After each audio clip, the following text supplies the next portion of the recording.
ধ্যাত, যদি আপনার এই জামা কাপড়গুলো না লাগতো তাহলে ওগুলো আমি নিয়ে যেতাম।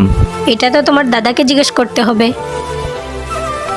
কি ব্যাপার রঘু, তুই জামা কাপড় ধোয়া ইস্ত্রি করার সাথে সাথে এই লোকেদের বাড়ি থেকে জামা কাপড় এনে বিক্রি করাও শুরু করে দিয়েছিস? এই জন্যে তুই সেদিন ম্যাডামের থেকে জামা কাপড় নিয়েছিলি না? স্যার, আপনি ভুল ভাবছেন। এই জামা কাপড়গুলো বিক্রি করার জন্য না, এগুলো তো মানুষকে সাহায্য কর। তোর নিজের অবস্থাই খারাপ, তুই আবার লোকের হেল্প করবি? আমার বাবা বলতেন, যদি মানুষকে সাহায্য করার হয় তাহলে বড়লোক হওয়ার প্রয়োজন নেই, দরকার হয় স্বচ্ছ মনের। সেদিন থেকেই আমি ভাবতাম স্যার, কিভাবে বাবার কথাটাকে রাখবো।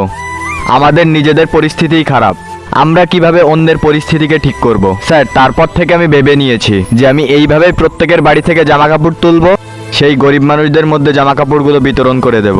আর স্যার, পুরনো জামা কাপড় দিলে কোনো দোষ হয় না স্যার, তবে এর দ্বারা গরিব মানুষদের সাহায্য নিশ্চয়ই হয়।